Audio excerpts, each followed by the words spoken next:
ये देश में लड़ाई लालू यादव के नाम पर लड़ा जा रहा है और लालू यादव हैं ये महागठबंधन के योद्धा।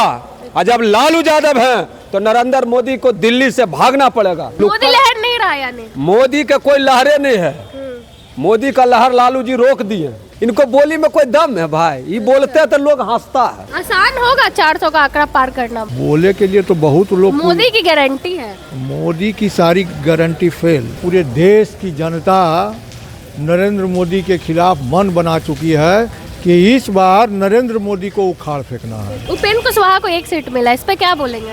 उपेंद्र कुशवाहा को तो एक सीट दे दिया, वो भी बहुत ज्यादा है। अच्छा, वो भी ज्यादा है। वो भी बहुत ज्यादा है। उपेंद्र कुशवाहा जो है वो जो बिना पेंदी के रहते हैं, बिना पेंदी के लोटा की तरह इधर से उधर, उसका क्या वजूद है। कभी आरजेडी के साथ जाएंगे तो कभी बीजेपी के साथ जाएंगे, कभी नीतीश कुमार के साथ जाएंगे। कौन ऐसा घर है जहां उपेंद्र कुशवाहा जी नहीं। बिहार में एनडीए ने सीट शेयरिंग कर ली है, लेकिन ऐसा लग रहा है कि पशुपति पारस और उपेंद्र कुशवाहा नाराज है, क्योंकि पशुपति पारस को तो सीट ही नहीं मिली है, जबकि उपेंद्र कुशवाहा को महज एक सीट मिली है। तो क्या एनडीए अब कमजोर हो गई है? इन्हीं सब मुद्दों पे बातचीत करेंगे। हमारे साथ आरजेडी के कार्यकर्ता नेता लोग हैं।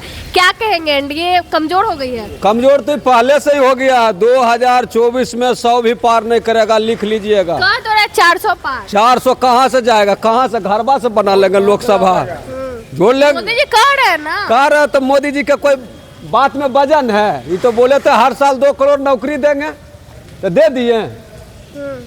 नहीं दिए। कहाँ दे दिए? 400 कर रहे पार। इनको बोली में कोई दम है भाई, ये बोलते हैं तो लोग हंसता है। अच्छा, सुनने दूर दूर से लोग जाते हैं, लाखों लोग सुनते हैं। कहाँ लाखों लोग, इनका तो मन का बात सुनते देखते हैं, मन की बात।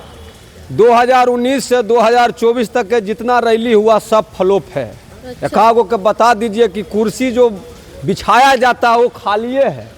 कहीं 500 आदमी है तो कहीं 2000 आदमी है। बताइए, मोदी लहर नहीं रहा यानी। मोदी के कोई लहरें नहीं है।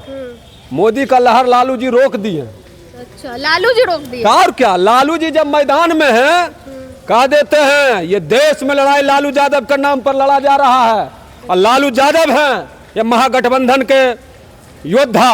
और जब लालू यादव हैं तो नरेंद्र मोदी को दिल्ली से भागना पड़ेगा। अच्छा, दिल्ली मतलब बोले थे कि लालू जी बोले थे कि दिल्ली का गद्दी खाली करना पड़ेगा। तब लालू जी जब आह्वान कर देते तो समझ जाइए कि देश के जनता गरीब गुरबा सब जाग जाता है। अच्छा। और कहता कि लालू यादव का वाहन है भाई, जो गरीब गुरबा के सड़क से सदन तक के लड़ाई लड़े हैं। दिल्ली का गद्दी खाली करना पड़ेगा।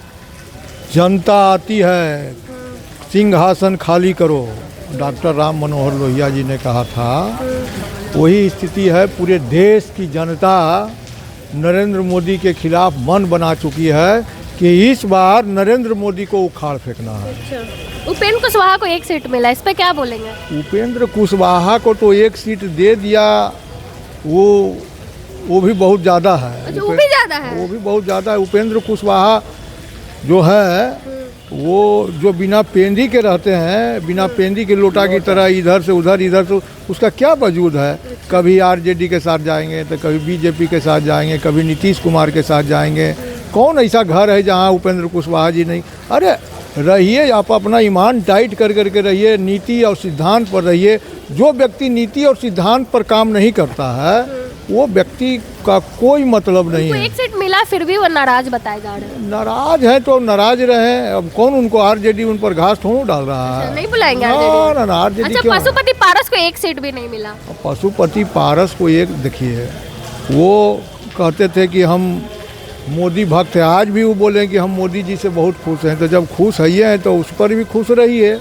नहीं, इस्तीफा दे दिए ना मोदी कैबिनेट से। ओहो, इस्तीफा देने के बाद भी बोले कि हम मोदी जी से खुश हैं। अच्छा, समझ गए ना। तो जब वो खुशे हैं तो फिर क्या बात करनी है इन्हें। देखिए, जब कोई भी व्यक्ति को जब सत्ता मिलता है तो जनता के बीच आप अगर काम नहीं करिएगा, जनता के बीच जाके अपनी बात को नहीं रखिएगा, तो कल किसने देखा है। आसान होगा 400 का आंकड़ा पार करना। अरे 400 का आंकड़ा पार करना आसान होगा? बोल रहे हैं ना अब की बार 400 पार। बोले के लिए तो बहुत लोग, मोदी की गारंटी है। मोदी की सारी गारंटी फेल। एक भी गारंटी मोदी का अगर आप बता दो तो मैं जो कहोगे जो सुनूंगा। सिलेंडर सस्ता किए, पेट्रोल डीजल सस्ता किए। सिलेंडर कांग्रेस के रीजन में 350 में मिलता था, अभी कितना में मिल रहा है? पेट्रोल 2 रुपए सस्ता हुआ। हंस क्यों रहे, सस्ता हुआ है 2 रुपए। अरे भाई, तो 100 रुपया महंगा करके 2 रुपया सस्ता कर दो, यही तो बेवकूफ़ बनाना हुआ। अच्छा, आप बताओ कि पढ़ाई हीरा खरीदने जाओगी ना, सोना हीरा खरीदने जाओगी तो उस पर GST 2% है, और किताब कॉपी खरीदने जाओगी तो उस पर 18% है।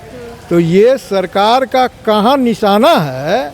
ये देखो, ये गरीब वर्ग का पढ़ाई समाप्त करना चाहती है, और पढ़ाई समाप्त करके ये पुराने युग में ले जाना चाहती है कि चमार का बेटा जूता सिएगा, तेली का बेटा तेल बेचेगा, और कोयरी का बेटा माथा पर सब्जी बेचेगा। जातिवाद तो आरजेडी करती है, भाजपा जातिवाद करती है। अरे आप नहीं पढ़े हैं? सबका साथ सबका विकास। मोदी जी का किताब पढ़े हैं? हैं? नहीं, क्या लिखा? मोदी जी के किताब में जो लिखे हैं उसमें जाके पढ़िए तो आपको पता चल जाएगा कि उनका विजन क्या है। उनका विजन है सबका साथ सबका विकास। उनका विजन है कि इस देश को मनुस्मृति के युग में ले जाया जाए, और जिस प्रकार से 4 वर्णों में बांटा गया था, स्वर्ण, वैश्य, शूद्र, 3 वर्ण जो ये है, ये फिर से वही स्थिति लाना चाह रहे हैं, और जो नीचे तबके का लोग जो ऊपर की ओर बढ़े कांग्रेस के रीजन में या आरजेडी के शासनकाल में, उसको समाप्त करना चाहते हैं। जो लालू जी ने, आज नरेंद्र मोदी क्यों कहते हैं कि हम अति पिछड़ा का बेटा है? तो जब अति पिछड़ा का बेटा है तो अति पिछड़ा का जो ये हवा चलाया किसने चलाया? लालू जी ने चलाया। लालू जी ने सामाजिक न्याय का बिगुल बजाया। लालू जी, पूरे देश में आज कौन ऐसा नेता नहीं है जो कि सामाजिक न्याय की बात नहीं करता हो, लेकिन सामाजिक न्याय का जो झंडा बुलंद किसने किया? बाबू जगदेव सिंह ने कहा, और लालू जी ने उसको फहराया, आगे बढ़ाया। तो और अब क्या है, नाम ये लोग लेते हैं, काम नहीं करते हैं। काम नहीं, भाजपा काम ही नहीं किए 10 साल में। 10 साल में एक काम नहीं। 10 साल में देश को लूटा, देश को बेचा, और देश को रसातल में ले गया, और इस लूट के पैसा का क्या क्या हुआ? अंबानी को माफ़ कर दिया, अडानी को माफ़ कर दिया, उसको माफ़ कर दिया, उसको माफ़ कर दिया। 10,000 करोड़ माफ़ किया, 5,000 करोड़ इलेक्ट्रोल बॉन्ड आ गया। तो ये तो खेला है। नरेंद्र मोदी का खेला ऐसा है कि जिस दिन कांग्रेस की सरकार आई या गैर भाजपा की सरकार आई, उस दिन इनको बाहर नहीं रहना पड़ेगा। अच्छा, आप लोग भी ईडी सीबीआई पीछे भेज नहीं नहीं, हम लोग ईडी सीबीआई को दुरुपयोग करने वाले में नहीं है। अच्छा। असल ईडी सीबीआई का अभी, अगर ईडी और सीबीआई ईमानदार है तो अभी जांच करे इलेक्टोरल बॉन्ड का। अगर नहीं, भारतीय जनता पार्टी के आधे नेता अंदर चले गए तो जो कहिएगा सो। चलिए, लग रहा है एनडीए में जब से सीट शेयरिंग हुई है अधिकतर लोग नाराज बताए जा रहे हैं। लग रहा है एनडीए मजबूत है। एनडीए पूरे बिहार में, पूरे देश में एनडीए कमजोर है, और आने वाला समय 100 से ऊपर नहीं चढ़ेगा कांटा। तो 400 पार होगा। बिहार में 40 में 40। वोट कहाँ से लाएगा? 90% वोट तो गरीब, दलित, शोषित, अल्पसंख्यक लोग हैं। वोट उनको कहाँ है? जगदेव बाबू ने नारा दिया था कि 100 में 90 शोषित है, 90 भाग हमारा है। धन, धरती और राजपाट में 90 भाग हमारा है, तो 90% तो हम लोग हैं। वोट कहाँ से लाएगा? ऐसे ही मोदी जी गारंटी दे रहे हैं। अब मोदी जी का गारंटी वो सब झूठा वादा, टोटल झूठा। आप 10 साल के अंतराल में देखा जाए, बहुत बड़े बड़े वादे, सब झूठा वादा, सब झूठा वादा निकला। जनता पूरे देश की नाराज है। छोटी छोटी पार्टियां से जाकर तालमेल बैठा रहा है। उपेंद्र कुशवाहा के जाकर खुशामद कर रहा है, चिराग पासवान का खुशामद कर रहा है, सारे लोग मिलकर। अगर पशुपति पारस को नाराज काहे कर दिए? अरे पशुपति पारस को कर रहे हैं न, भाजपा का मन क्या होता है? सबसे बड़ा झूठा पार्टी। तो ये उनको तो ब्लैकमेल पशुपति पारस को किया। मंत्री रहते हुए उनको एक सीट नहीं दिया, उनको आउट कर दिया गया।